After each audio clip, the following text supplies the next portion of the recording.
Alright folks, we got a brand new bait casting reel, so we're going to put some line on it. I'm going to put on some Stren 12-pound fluorocarbon line. Already fed it through the guides, not much effort there, just feed it through from the top down. We're going to feed it through the little line guide there. What it does is it pretty much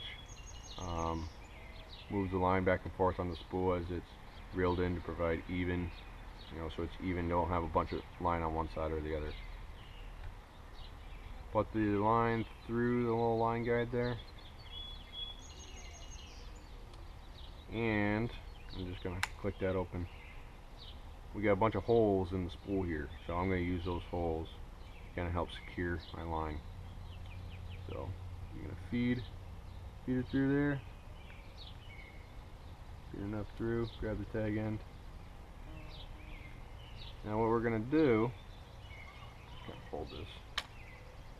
What we're going to do is we're going to tie a overhand knot, so just kind of a right over left.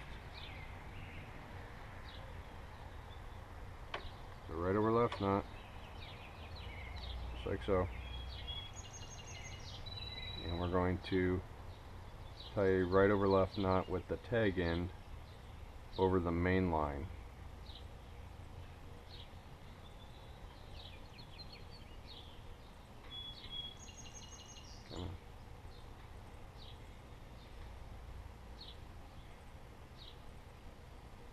There we go.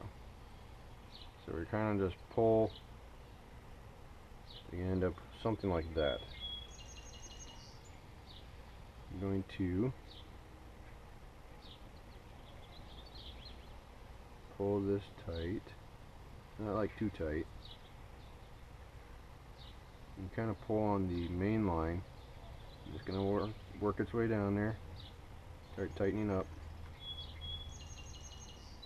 and you just kind of work them both back and forth in unison.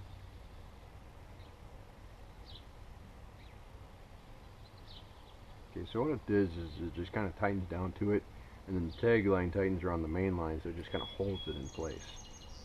Okay, so you use your finger to get it down there a little bit more. End up kind of like that. Now we can just cut the tag line. I use like little craft scissors. I don't actually know where I got them, but they work excellent when cutting off lures from my line, or just cutting the tag end of knots on my lures. So you kind of yank on the main line, make sure it's nice and tight, it's not going to come apart. Trim away the excess. Pull it back. Lock out. You want to have tension on here as you're reeling. Okay, so hold it tension, just kind of light pressure with your fingers, enough to hold on to it real good, like you don't want it to slip around, but not enough so that it burns your fingers as you're reeling. And then you just kind of start reeling, reel it slow. There goes my lead. There. Just kind of set it down so that it's going to come off the lure, or off the reel. Set it down, get that tension. The biggest thing is this tension. Otherwise you're going to get probably a dozen bird nests as soon as you start casting with this thing the first time you're out using it. So just make sure you get that light pressure, reeling as you go. Other things you want to be aware of with your line is pinching it, right?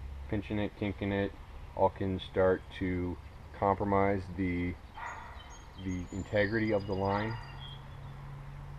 Sun damage as well. UV rays break down the line, so over time, if you leave it in the sun, it's going to start to break down and obviously weaken, so that when you get that big fish on there, it's going to snap the line and probably say a few choice words as that fish swims away with your expensive lure.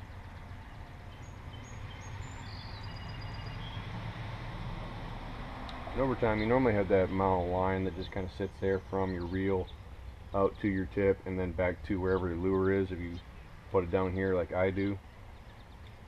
Periodically, you know, that end of the line, mostly that, you know, few feet, gets pretty beat up or chafed up, scratched, just by fishing with it around rocks and vegetation, sticks and stuff. It doesn't hurt to replace or to go ahead and cut that off every once in a while. Throw it in the trash can. Don't litter. That's just rude, really. It's damaging to the environment, and it's damaging to our integrity or our appearance as sportsmen. Now I just fill this up. I get a good amount of line on there. Alright, when it starts to feel real full, it's not like I'm going to be fishing with hundreds of yards of this stuff. I mean, this got 200 yards, and my buddy filled up his reel with it. I'm filling up mine right now with it. Like, I think I'm going to stop right there. So maybe I'll go a little more. You start to get, you know, this is starting to wind down more, this edge here. You know, I'm going to put some more on here. Like I said, this little line guide, you just kind of works the line back and forth as you're reeling. Make sure it's on there real nice and even. And it's kind of inevitable, but expect those few bird nests that happen as you work your new line, right? It's gonna happen, right? Just kind of bear with it and work with it.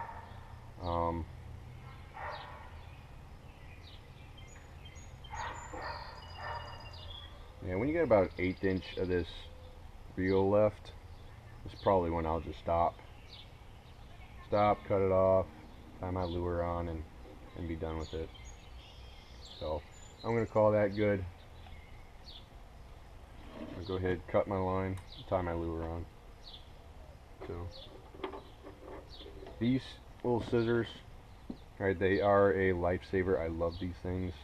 They work awesome. Like I said, I don't actually remember where I got these from. I just found them like in a junk drawer one day or something. I don't remember where they came from. I'm gonna go ahead and tie on my lure. I use just a regular fisherman's knot. I believe it's actually called an improved clinch knot. Right, you loop it through. Oops, here. You loop it through the eye. And you kind of just twist it back around the main line half a dozen times or so. Real easy knot to tie. So tie it back around half a dozen times or so. You're gonna take the tag end, and right where that little loop that it goes through the eye of the lure, you're gonna put that back down in there, and then you're gonna take that same tag end and put it back to the loop that you just made.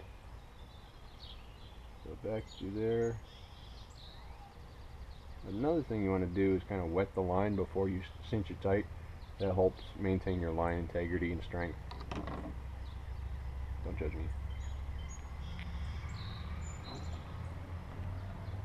A nice tug.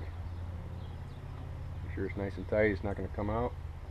These are my favorite scissors. Trim that tag end.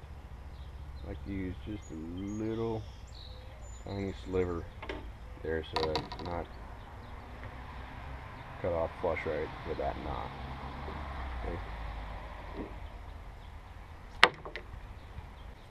Hope you liked it. Subscribe, comment, give me a thumbs up. Later.